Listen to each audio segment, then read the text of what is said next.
Samantala, yung pangamba ng publiko sa posibleng spillover effect ng sigalot dyan sa Middle East dahil sa presensya ng mga Enhanced Defense Cooperation sites sa ating bansa, pinawi po yan ng mga otoridad. May balita si Bombo Bea Pinisa. Pinawi ng Philippine National Police sa mga pangangamba ng publiko hinggil sa posibleng spillover effects na nagpapatuloy na sigalot sa Middle East, partikular na at mayroong 4 na mga Enhanced Defense Cooperation Agreement sites sa loob ng bansa. Ayon kay Philippine National Police Chief Police General Jose Melencio Nartates Jr., walang dapat ikabahala ang mamamayan dahil bagamat wala pang nangyayari sa mga sites na ito, bunsod na nagpapatuloy na sigalot sa gitnang silangan, tiniyak ni Nartates sa patuloy silang nakaantabay at nakabantay para mapigilan kung anumang banta na bumabagabag sa publiko. Anya, sa mga nagdaang armed conflict, hindi naman nagkaroon ng epekto ang mga kasalukuyang sitwasyon na siya namang titiyaking panatilihin ng pambansang pulisya. Kaugnay niyan, pakinggan natin ang tinig ni Police General Jose Melencio Nartates Jr., ang hepe ng pambansang pulisya.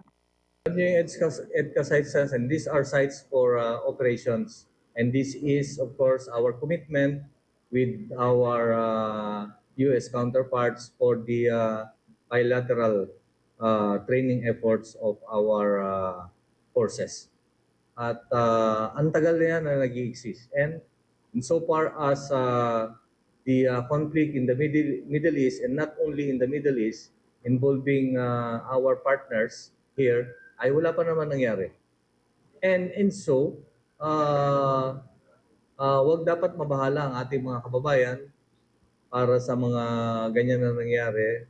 But of course, we are still on guard.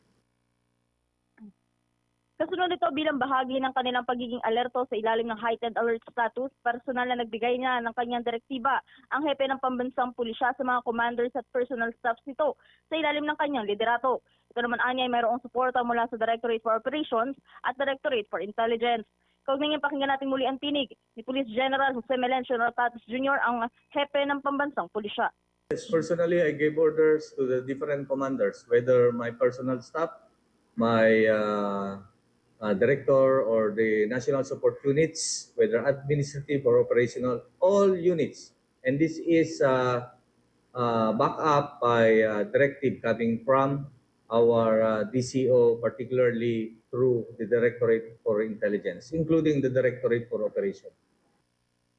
For the most trusted source of news and information, visit our website at www.bomboradio.com. Follow us on Bombo Radio mobile app, Facebook, YouTube, TikTok, and X, formerly Twitter.